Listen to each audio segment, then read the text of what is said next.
8:55 Eastern Daylight Time. And Columbia and its affiliated stations bring you Elmer Davis and the news.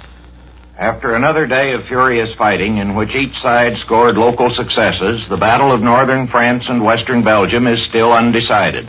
The principal German success was the drive of a motorized column as far as the French Channel port of Boulogne, where Prime Minister Churchill said heavy fighting was going on. If this German force should manage to hold the port, it would of course be a serious blow to the Allies, but how strong the German column is, we don't know. Meanwhile, the Allied army in Belgium, holding its positions on the left wing along the Scheldt River, struck again with its right wing at the Germans around Cambrai and Valenciennes. The Germans admit the Allies gained some slight advantages, but say it was nothing decisive. And the French, coming up from the south, fought their way into the outskirts of Amiens. So it is still too early to be sure whether the Allied Channel Army will be cut off by the Germans or the German Channel Force cut off by the Allies. The Germans made another hard attack this morning to the east of the point where they broke through the French defenses a week ago, assaulting the works between Longuyon and the Moselle River, though apparently without result. In Paris, military spokesmen seem to think this is the beginning of an attempt to get in the rear of the real Maginot Line along the eastern frontier. But in Berlin, it is treated as rather a holding attack designed to prevent a French counteroffensive against the southern flank of the German Bulge. German spokesmen are telling correspondents in Berlin that England, not Paris, is the main objective.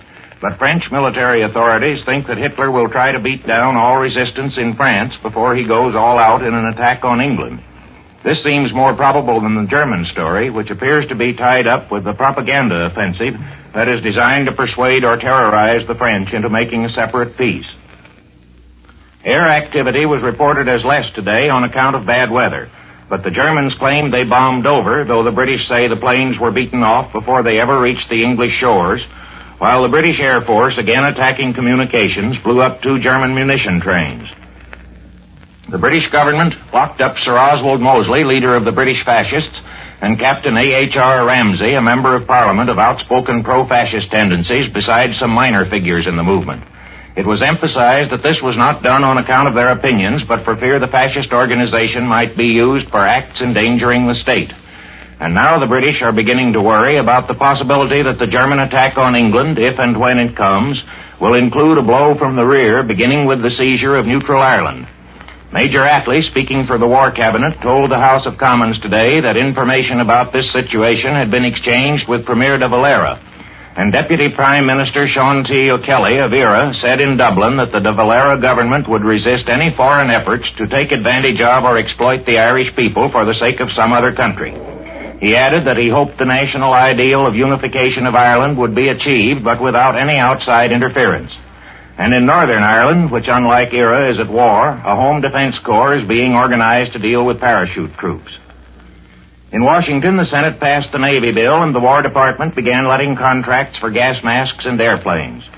But meanwhile, a speculation that has been whispered around Washington for some time and was alluded to by Senator Burns in his broadcast over this network last night finally came out in news dispatches. The possibility that if Hitler wins a smashing victory in France and breaks British power, whether by air bombing or by invasion, the British fleet might pass into his hands almost intact. It seems to have been suggested in London and Paris that he might demand surrender of the fleet as a ransom for sparing England the ultimate horrors of air war. And while this idea may doubtless have been put out partly for its effect on American opinion, responsible persons in Washington evidently regard it as a serious possibility. The German fleet is small, but the British fleet, which does not seem to have sustained serious losses so far, is about the size of our own.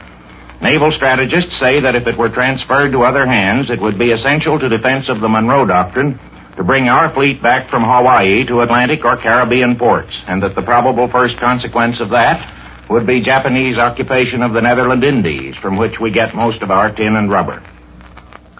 Mr. Landon had a long talk with Secretary Hull today and said afterward that he believed the United States must participate in economic settlements in Europe after the war. He also said he thought opposition leaders ought to have full information bearing on foreign policy. And Mr. Hoover said that cooperation, not coalition, was entirely feasible. This is the Columbia Broadcasting System.